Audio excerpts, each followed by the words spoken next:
Jadi di sini sifat yang melinawan. Ada sifat yang pertama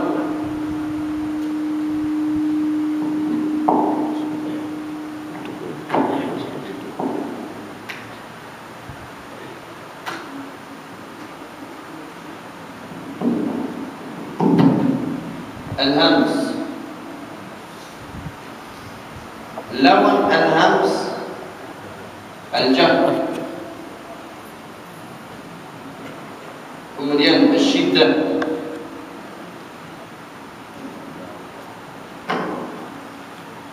Lawan al-syiddah al-raha.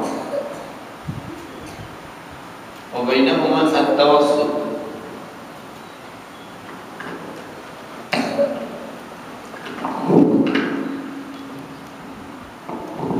Kemudian al-isti'la,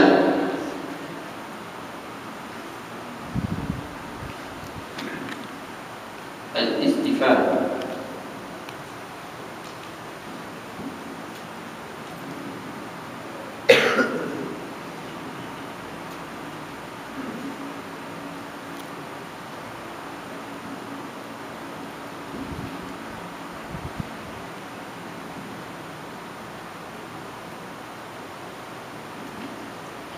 Al-isma, al-ikhbar. Lawan al-ikhbar al-infitah.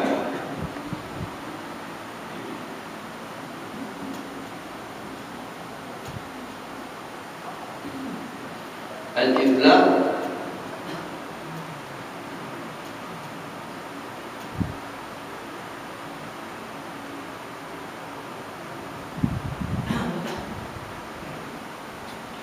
al-ismat.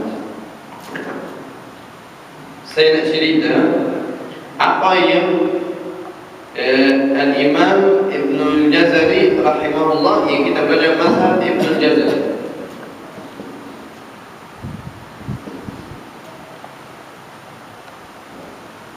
Dia bagi kita sifat-sifat ini semua macam mana. Dia ada syair untuk sifat al-huruf. Dia kata sifatuha jahrun warifun mustafil munfatihun musmatatun waddiddakun mahmusuha fahathahu syakhsun sakan syadiduha lafdu ajin qatin bakat wa baina rihwin wasyadidi lin'umar wa sab'un min qusadartin qid hasar وصاد ضاد طاء مطبقا وفر من لب الحروف المطلقة وصاد وصفيرها صاد وزاي سين والقلة قطب جد والدين وياء سكنا وانفتحا قبلهما والانحراف صححا في اللام والراء بتكرير يعن وللتفشي الشين ضاد لستطل. Apa maksudnya? Dia ada sifat yang tidak berlawan, yang tidak ada lawan. Ada sifat yang pertama as-safir, al-qalqala,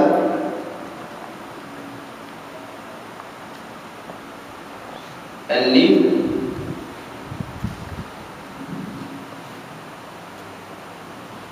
al-inhiraf,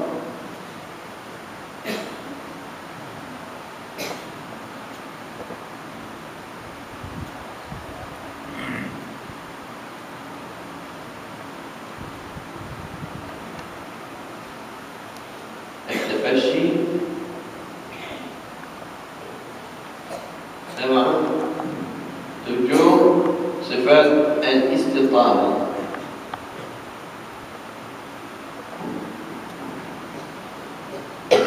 Jadi al-istitalah itu semua saya cek tadi.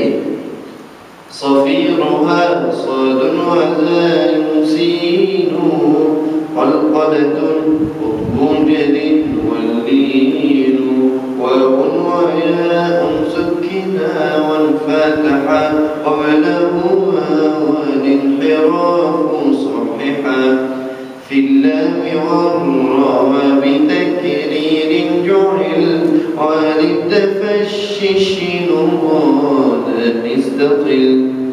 Dia beritahu kita apa sifat-sifat huruf semua dalam syair ini. Jadi kalau ada orang nak tahu sifat-sifat al-huruf, kena hafal Ibnul Jazari. Al-hamz ada mana? Jadi ini 10 sifat. 1, 2, 3, 4, 5. Sifat ada 1, 2, 3, 4, 5 sifat lawan 5 sifat. Jadi semua 10 campur dengan yang di antara syiddah dan rakhawah ada sifat namanya at-tawassul. Jadi ini semua sifat 11 lagi campur 7 sifat. Jadi ini semua sifat al-huruf. Kemudian ini sifat yang tidak ada lawan. Contohnya kalau kita kata tinggi, lawan tinggi rendah atau pendek. Gemuk, lawan gemuk kurus. Kalau apa ini hitam, lawan hitam putih. Itu yang warna-warna atau yang kita boleh rasa. Ada yang tidak boleh rasa, macam pandai, tidak pandai, macam tu. Kemudian ada beberapa sifat yang tidak ada lawan. Contohnya kalau doktor, lawan doktor apa? Tak ada. Jadi ada benda yang tidak ada lawan. Engineer, lawan engineer apa? Tidak ada. Jadi ini sifat yang tidak ada lawan, tak boleh lawan. Jadi ini diterima lawan, ini tidak diterima. Kemudian kalau kita cari mana-mana huruf, kita nak cek dia ada banyak mana sifat. Dia kata lebih kurang semua huruf mesti ada 5 ke atas. 5 ke atas maknanya boleh tambah, tidak boleh kurang. Kadang-kadang dia cukup 5 saja, dia tak nak tambah. Jadi sifat-sifat al-huruf bermula dari 5 sifat. Macam kita ada seorang datang, kita nak bagi tahu orang tu macam mana. Dia pakai kopi ya, pakai jubah warna putih, pakai sepek mata, kemudian dia warna putih, dia banyak sifat dia lah. Mungkin dalam kita sifat mungkin 10, mungkin 8 dalam sifat, jenis sifat lain-lain. Kalau kita cek mana-mana huruf, mesti dia akan lalu ke 5 sifat ini. Kemudian dia termasuk di satu bahagian, yang atas atau yang bawah. Kemudian kadang-kadang dia tambah satu sifat dari sini atau 2, kadang-kadang tidak ada, dia tak punya sifat yang ada di sini. Jadi ini sifat yang tidak lawan. InsyaAllah sedikit-sedikit kita jelaskan. Al-hamz, jadi yang paling banyak huruf yang sifat 7, yang paling kurang 5. Di antara 5-7 sifat saja yang huruf bahasa Arab boleh terima dari 5 ke 7. Tidak boleh terima lebih daripada 7. Dia kata Al-Imam Ibn Jazari rahimahullah, sifatuha Jahrun. Maksud apa jahrun? Dia cerita satu jahr, al-jahr. Wa rikhun al-khaw, mustafil al-istifal, munfatihun al-infitah, musmatatun al-ismah yang ada di sini. Jadi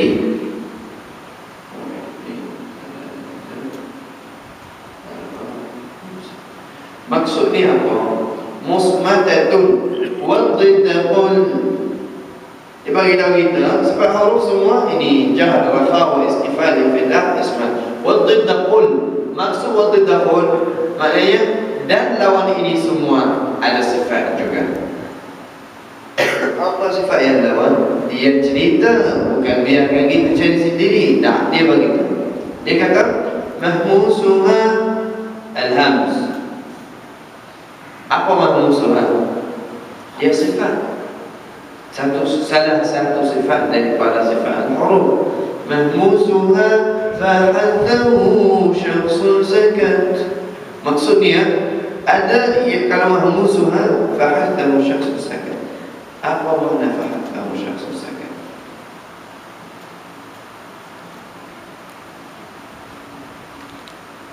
Saya terpaksa di sini tulis apa huruf-huruf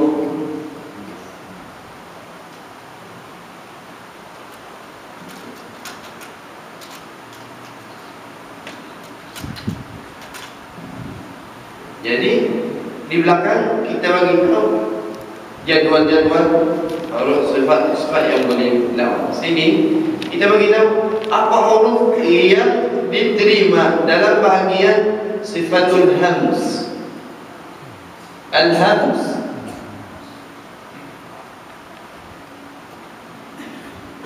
Dia kata fahathahu syakhsun sakat.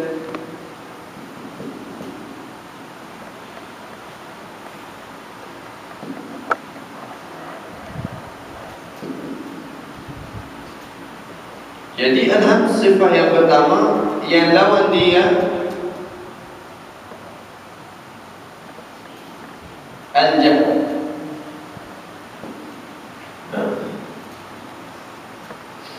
Fahathahu syakhsun sakat. Maknanya sifat al-hams ada fa, ha,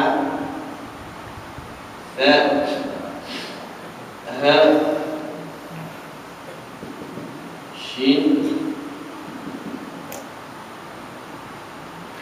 kha, son, sin,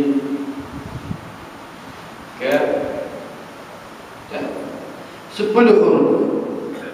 1, 2, 3, 4, 5, 6, 7, 8, 9, 10. Itu semua sifat yang ada. Semua huruf yang ada dalam bahagian sifatul hams. Jadi sifatul hams huruf yang ada sifatul hams 10. Yang tidak ada sifatul hams semua hurufnya tidak ada. Tapi dia bukan tidak ada saja yang tak ada, tapi ada sifat yang ganti. Sifat yang ganti yang lawan al-hams. Macam orang tinggi suara, lepas tu ada suara lagi, ganti dia. Jadi dia cakap belahan, rendah suara. Jadi maksud sini huruf sifatul hams boleh keluar angin sama huruf sekali. Kalau kita cuba fa, semua fa. Jadi dia kata kena keluar angin sekali dengan huruf bila kita baca. Minggu lepas kita sudah belajar makhraj. Jadi kalau nak baca betul-betul kena belajar makhraj dengan sifat. Kalau tidak tahu makhraj, macam mana nak sebut sifat? Susah, tak boleh. Jadi kita sudah tahu tempat makhraj huruf, kita baca, insya-Allah dia akan dapat semua sifat dia otomatik. Tapi kita bagi tahu kenapa jadi macam tu. Kenapa fa bukan pa. Kenapa? Sebab dia punya sifat al-hams. Kalau kita kata pa, kita curi sifat dia yang nanti dia sedih huruf al-hams. Semua ini tidak boleh baca macam dulu ada orang baca pa. Tapi salah. Biasa fa. Jadi kena keluar angin sekian. Kalau al-jam, dia lawan. Bukan dia biasa, ini lawan. Ini lawan al-hams. Maknanya ini keluar angin, ini tidak perlukan keluar angin. Maksudnya kita baca huruf yang tidak ada di al-hams, dal atau ba atau mim atau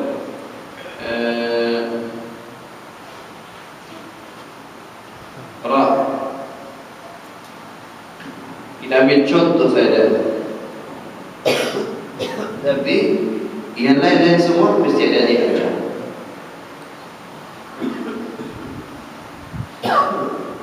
Dan ada angin. Syekh Abdullah coba ada angin. Tak ada lah. Jadinya kalau kita nak confirm, baca ini semua sekali, sama-sama kita baca fa ada angin. Kemudian ha. Ini saya baru tahu latihan ha. Kena exercise pagi, jalan-jalan pergi jauh, dan bila sikit itu huruf ha. Itu makhraj dia. Jadi apabila kita sebut ha di tengah al-halqum, maknanya kena ada angin keluar. Kalau tidak ada angin keluar, tidak ada ha, salah. Okey, fa ha. Kemudian fa.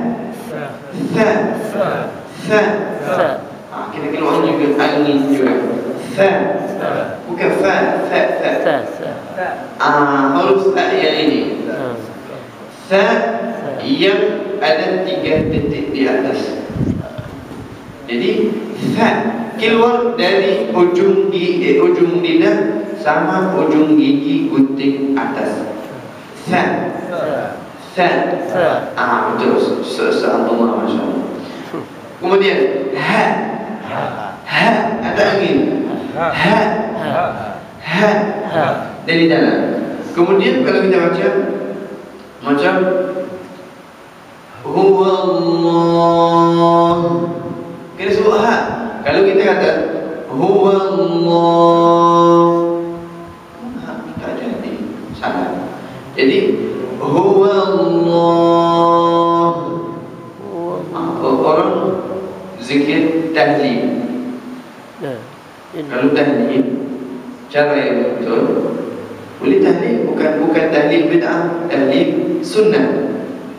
Tahlil sunnah. Qala Rasulullah sallallahu alaihi wasallam, qulu la ilaha illallah tuflihu. Kemudian ada satu, qulu, katalah la ilaha illallah, boleh berjaya dunia dan akhirat. Kemudian ada satu hadis lagi, man qala la ilaha illallah dakhala al-jannah. Siapa yang kata la ilaha illallah boleh masuk syurga. Dia akan masuk syurga. Ada satu hadis lagi, ada kumpulan sahabat Rasulullah duduk berzikir. Kemudian Allah Subhanahu wa taala puji kita di mana? Di langit-langit, di as-samawat. Puji kita macam mana? Dia cerita sama malaikat.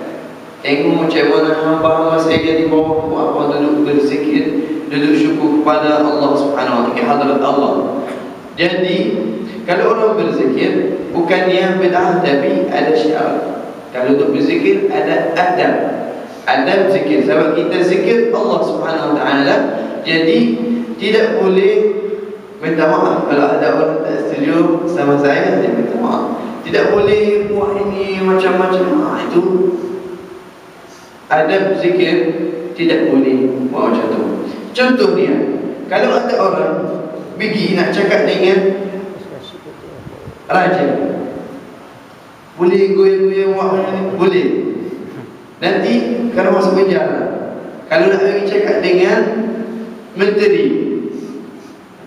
dia macam ini, tak boleh gerak. Kenapa? Hormat. Untuk hormat. Bukan dia hamba raja, hamba ini sultan, tapi dia hormat saja. Jadi kita nak hormat Allah. Kalau duduk berzikir, duduk relax.